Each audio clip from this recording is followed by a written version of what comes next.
Bonsoir à tous, mercredi 6 décembre, bienvenue dans le 7-8 journal sur TV 78. Tout de suite, les titres de l'actualité locale. Une Île-de-France écologique, attractive et qui lutte contre les fractures territoriales. Axe fort du budget 2018 de la région présenté aujourd'hui. Près de 2 milliards d'euros seront par exemple consacrés à la politique écologique. Les détails dans ce journal. Forte mobilisation toute l'année, les dons de sang sont en revanche plus rares l'hiver au moment des fêtes. Pourtant, les besoins sont constants. Le docteur Suzanne Vanet, notre invitée, elle est la responsable des prélèvements sur l'Île-de-France-Ouest pour l'établissement français du sang. Enfin, avec Noël qui approche, vous cherchez peut-être une idée cadeau et pourquoi pas vous tourner vers le jouet ancien. Une exposition est au programme jusqu'au 20 décembre à Voisins-le-Bretonneux. Pour en parler, Jean-Pierre Claude, président du club des collectionneurs des Yvelines, qui co-organise cette exposition. Mais avant de développer ces titres, il était l'une des plus grandes voix de la chanson française. Johnny Hallyday s'est éteint la nuit dernière à l'âge de 74 ans. Une mort entourée des siens à son domicile de Marne-la-Coquette, commune limitrophe des Yvelines. Le rocker se battait depuis plusieurs mois contre un cancer du poumon. Quels souvenirs les Yvelinois gardent-ils de lui? Écoutez ces réactions collectées au micro de Patrick Jacques de Dixmude. Quelle image je vais garder de Johnny? Je pense qu'il a marqué la chanson française. Un bon chanteur qui nous a accompagnés pratiquement, vu notre âge, tout le long de toute notre vie, quoi. On l'a découvert, on était tout jeunes, tout ados. Une très très bonne image de lui et on se rappellera de tous ses titres de chansons tels que L'Oral, Pénitencier, Noir c'est Noir.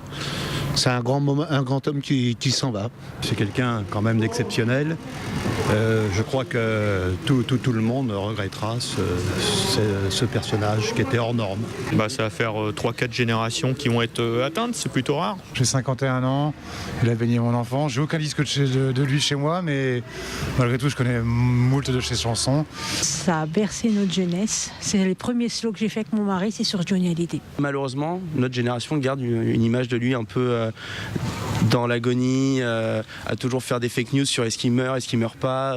C'est un phénomène, c'est un peu comme Michael Jackson, où on a l'impression que c'est des stars qui sont limite immortelles, donc c'est un peu triste. Je l'ai connu depuis tout petit. En gros, il fait partie de l'histoire et au même titre que Jean d'Ormesson, c'est un des grands qui vient de nous quitter. Johnny Hallyday qui était venu à de nombreuses reprises dans les Yvelines, des concerts au Cyrano à Versailles. Et vous vous souvenez peut-être sur cette image au Palais des Sports d'Elancourt, le 20 octobre 1990. 2000 personnes étaient présentes. Le premier manager de Johnny, Georges Leroux, a été d'ailleurs maire d'Elancourt. L'artiste aussi a résidé dans la commune de Montfort-l'Amaury, dans le département. Invité à l'époque par Charles Aznavour, a resté quelques temps dans sa propriété. Enfin, plus récemment, en 2015, le rocker avait passé quelques jours à Voisins-le-Bretonneux pour le tournage du film Jean-Philippe de Laura Truel. Johnny qui laisse derrière lui près de 80 albums, plus de 1000 chansons à son répertoire, dont de nombreux tubes. Souvenir avec quelques-uns de ses plus grands titres. Souvenir, des départs dans le matin, noir c'est noir, il n'y a plus d'espoir. Toute la musique que j'aime, eh bien,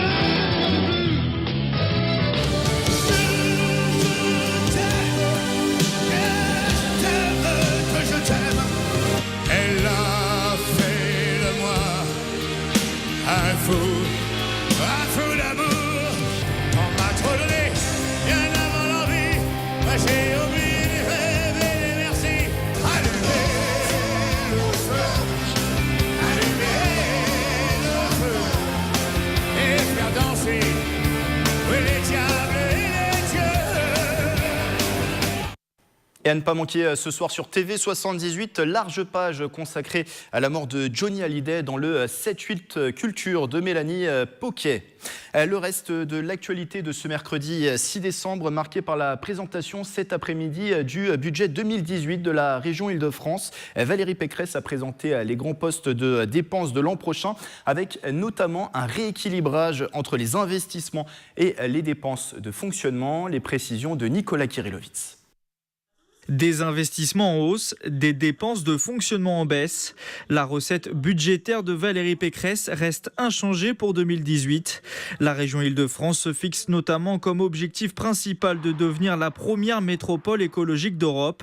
Pour y parvenir, plus de 700 millions d'euros seront consacrés aux investissements dans les transports, avec la poursuite de la modernisation du réseau ferroviaire.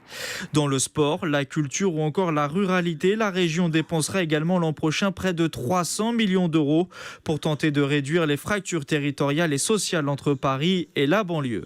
Nous sommes aussi désormais très engagés dans le développement de la ruralité et dans le maintien en banlieue de tout ce qui fait l'attractivité des villes de banlieue.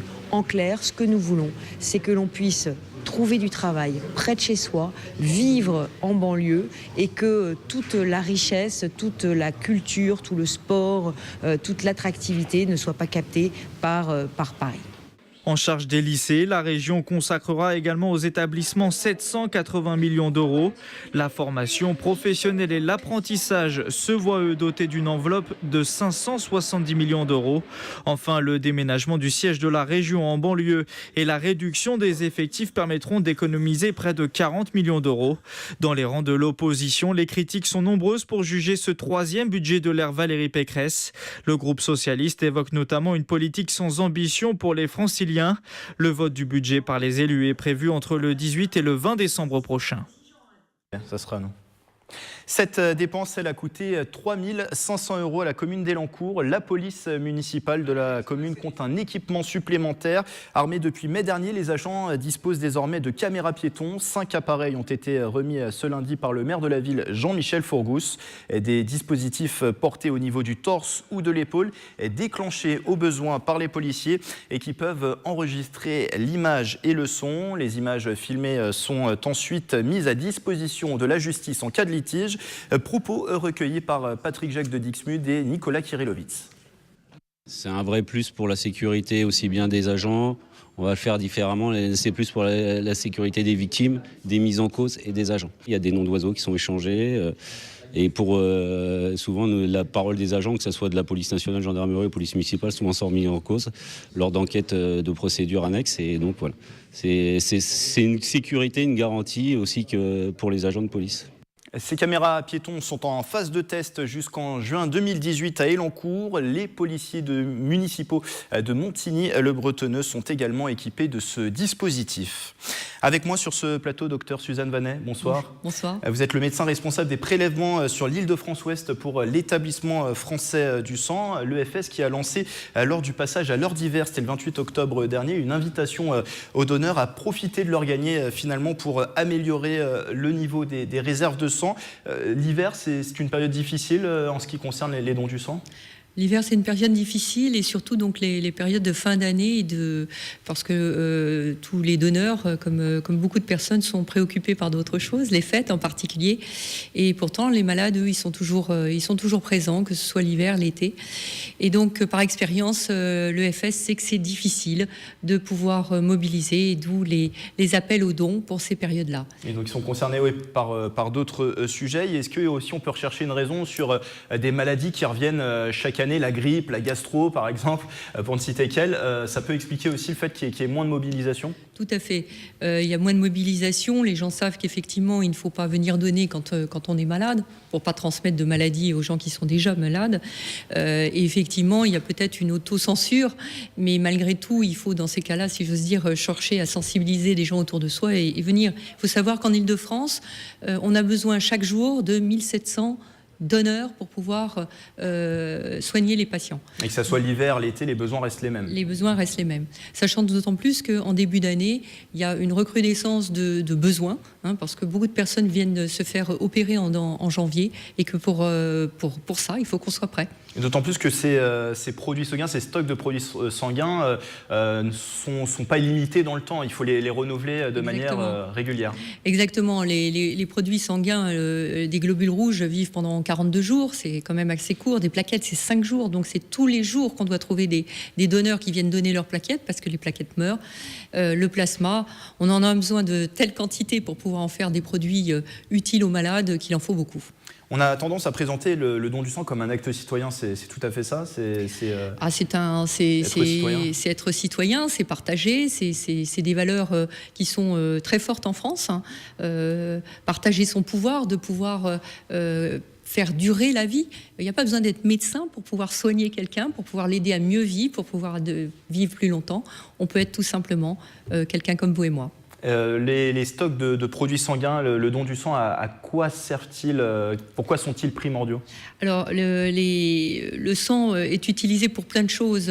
Très souvent, par exemple, dans les cancers, on entend la chimiothérapie va tuer aussi les cellules du sang jeune.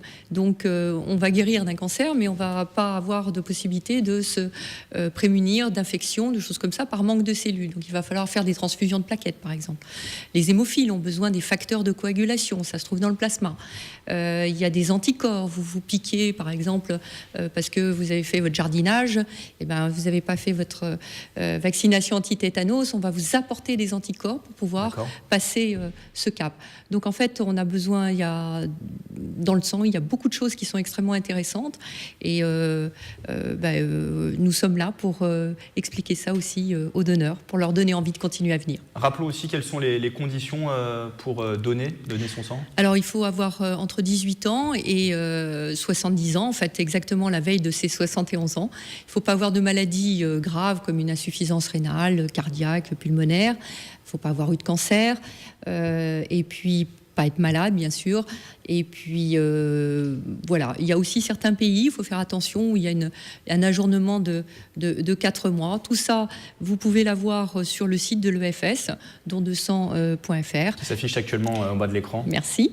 Et qui permettent effectivement d'avoir une première estimation des questions qu'on va vous poser pour pouvoir faire ce don de sang en toute sécurité pour le patient. Dernière chose, où peut-on donner? Il y a des lieux de récolte qui sont fixes et d'autres mobiles. Exactement. À Paris, en Ile-de-France, il y a donc 17 endroits où on peut donner en site fixe, donc où il est préférable de prendre rendez-vous. Vous pouvez donc donner aussi bien vos plaquettes, votre plasma, que du sang total, comme on fait en équipe mobile. Et ça, là aussi, sur le don2sang.net, vous avez toutes les collectes qui sont faites tous les jours.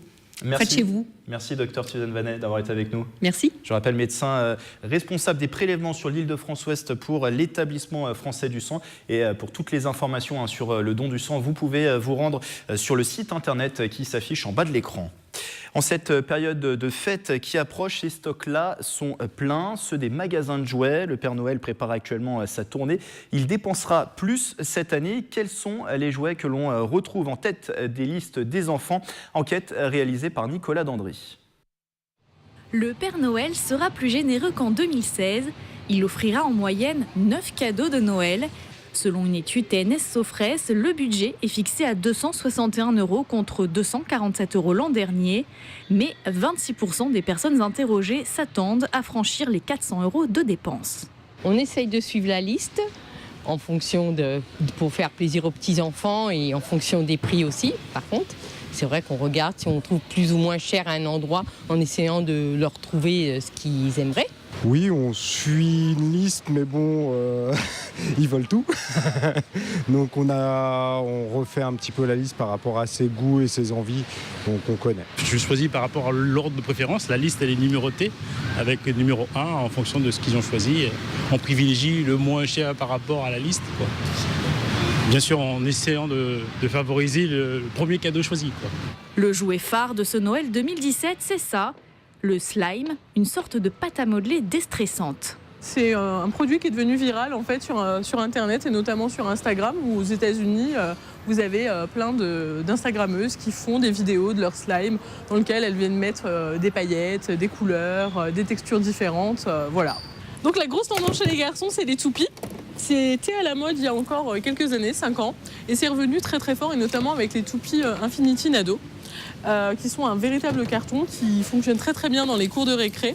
Et le but en fait c'est de faire des battles entre deux toupies. La grosse tendance chez les filles, c'est les Hatchimals. Ce sont des petits des œufs dans lesquels à l'intérieur vous avez une peluche.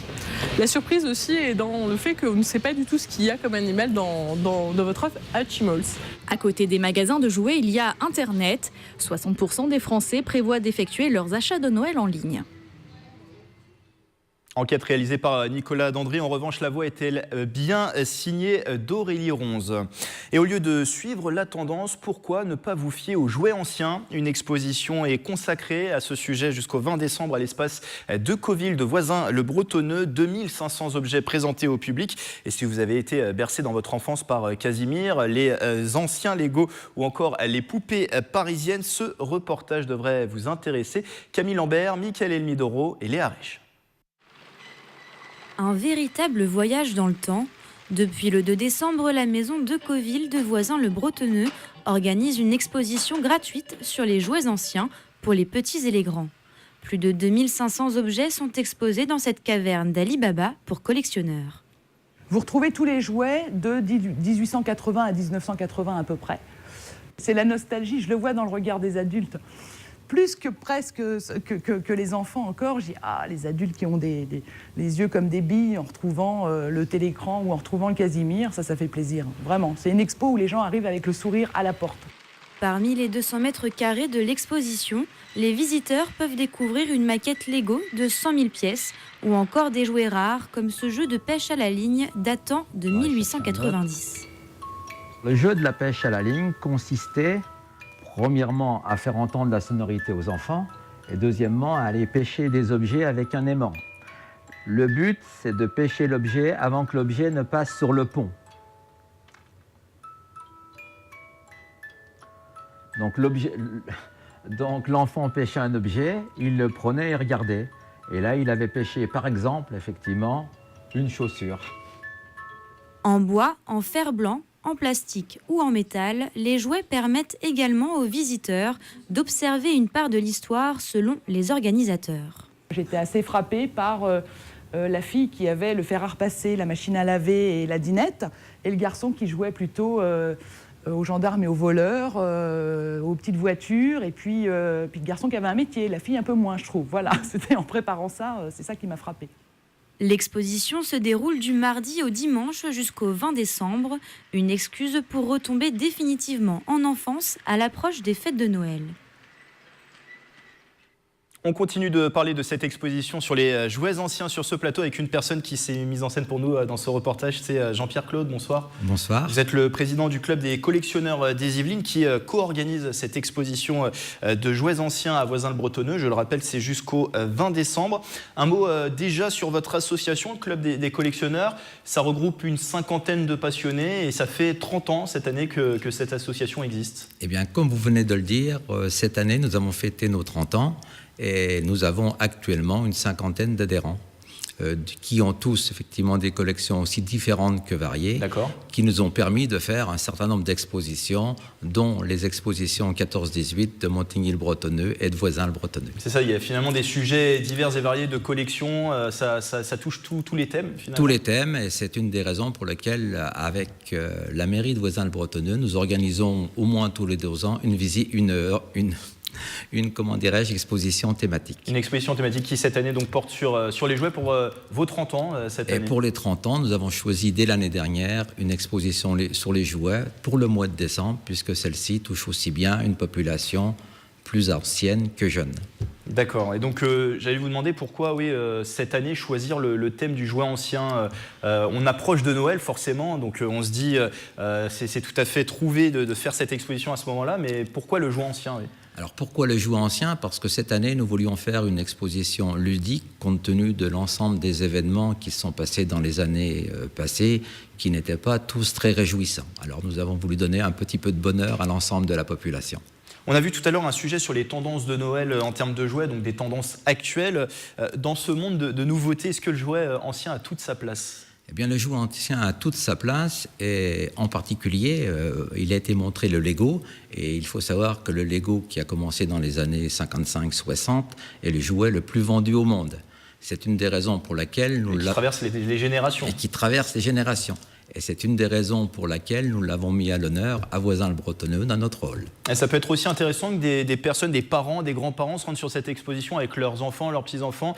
Il y a aussi cette notion de transmission. Ça peut être important de transmettre un jouet qui a pu nous plaire dans notre enfance. Eh bien, aujourd'hui, par exemple, nous avions la journée, l'après-midi, les enfants qui revenaient avec leur mamie, leur papy, pour expliquer ce qu'ils avaient vu le matin à l'école, puisque nous accueillons effectivement les écoles tous les matins. Et même dans un monde où on parle plus volontiers de jeux vidéo, de tablettes, les enfants restent attirés par ce genre de jouets ? En particulier les jeux de société, et comme nous avons aussi des scènes de Playmobil et de Lego, ils sont absolument les yeux ébahis.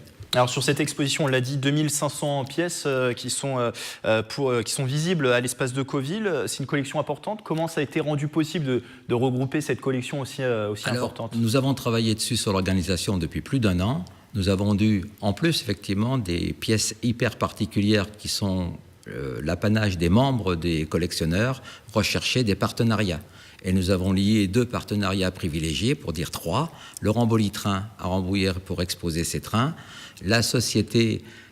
l'association Magny-Loisirs, qui, elle, a beaucoup d'objets effectivement anciens, et enfin, le Lego au travers de l'association Brisy. Donc vous le disiez, 1 an en tout pour monter l'exposition. 1 an pour monter l'exposition, 1 mois et demi pour la réaliser. Et donc beaucoup de collectionneurs de votre association ont pu apporter des pièces, apporter des jouets Une quinzaine de collectionneurs ont apporté des pièces complétées par des Vicinois auxquels nous avons fait appel. Et pour monter cette exposition, l'ensemble des services de la ville, qu'ils soient culturels ou techniques, ont participé et nous ont beaucoup aidés pour la réalisation. Alors parmi ces 2500 pièces présentes à l'espace de Cauville, est-ce qu'il y a des jouets que vous affectionnez particulièrement ? On l'a vu dans le sujet, notamment un jeu de pêche à la ligne. Alors le jeu de pêche à la ligne qui a été montré date de 1890 et c'est une pièce assez rare puisqu'elle fonctionne, elle est dans son jus et fonctionne effectivement parfaitement. Donc elle est très jolie. Et ensuite il y a un petit objet roulant qui est un vélo Solex, construit par la société Solex en 500 exemplaires en France. D'accord. Et il y en a un d'exposé, il est en parfait état. Je crois que c'est un des 5 qui existent dans l'Île-de-France. Sur la période de ces jouets anciens, ça remonte à très loin, ça remonte le jouets ancien, début 20e, même plus loin encore. C'est on va dire fin 19e, c'est le début effectivement du jouet, mais il faut savoir que le jouet était surtout dans les familles aisées, puisque le jouet ne s'est démocratisé que vers les années 1950. Très bien. Dernière question un peu plus pratique. Cette exposition est ouverte quelques jours dans la semaine, c'est ça ? Alors, l'exposition est ouverte tous les jours, sauf le lundi. Très bien. Les matins sont réservés aux classes scolaires et les après-midi sont ouverts au public tous les jours, donc à partir du mardi jusqu'au dimanche, de 14h à 18h. Est-ce qu'il y a un prix d'entrée ? Tout est absolument gratuit. Eh bien, merci beaucoup Jean-Pierre Claude d'avoir été avec nous pour cette interview. Je le rappelle, vous êtes président du club des collectionneurs des Yvelines, donc qui co-organise cette exposition de jouets anciens. Et je rappelle qu'elle se tient à l'espace de Cauville jusqu'au 20 décembre et vous retrouvez toutes les informations sur le site internet qui s'affiche en bas de l'écran. Avant de refermer ce journal, des spectacles, des ciné-concerts, des guirlandes et un sapin. À Londe, le centre d'art de Vélizy-Villacoublay, le mois de décembre rime avec famille. Une programmation à vivre dès l'âge de 2 ans. Les images de ce sujet sont signées Nicolas Dandry, la voix Mélanie Poquet. Pas de cheminée, pas de salon, mais le sapin de Londe trône lui aussi fièrement. 5 mètres de hauteur, entièrement conçu de guirlandes, une création d'un duo d'artistes. C'est une mini-forêt en un seul arbre. Et à se perdre parce que nous, on aime bien essayer de renforcer, au moins d'établir un lien entre quelqu'un qui viendrait voir une exposition et l'objet qui est proposé. En fait, si on resserre un petit peu les liens, là c'est du coup très resserré. C'est tellement resserré qu'effectivement on vient se perdre directement dans la structure. Le sapin de Londe est l'installation d'un air de famille. Depuis 6 ans, le centre d'art Londe fait patienter avant les fêtes. La terre, couleur ocre, comme une poudre d'épices, qui pourrait servir à mariner un poulet. La lumière, un bain qui nappe la peau. Le soleil, le matin et le soir. Été comme hiver, le plaisir du short et des tongs. L'idée n'est pas de faire un festival pour enfants, comme ça a pu être le cas il y a quelques années, mais vraiment d'associer toute la famille dans cette découverte de la culture et des projets que nous proposons, que ce soit sur la scène ou également au centre d'art. Une installation, des ateliers et 3 spectacles. Avec un air de famille, le centre d'art fait patienter avant les fêtes.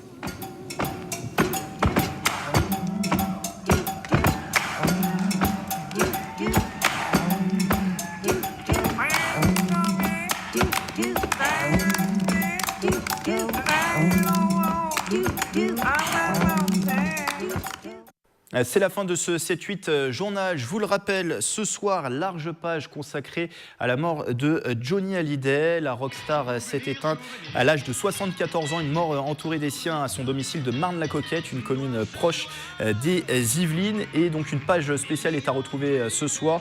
Ce sera dans le 7-8 Culture de Mélanie Poquet. Ce journal, vous pouvez bien sûr le retrouver comme d'habitude en replay sur notre site internet et notre application mobile TV78. Très bonne soirée à tous.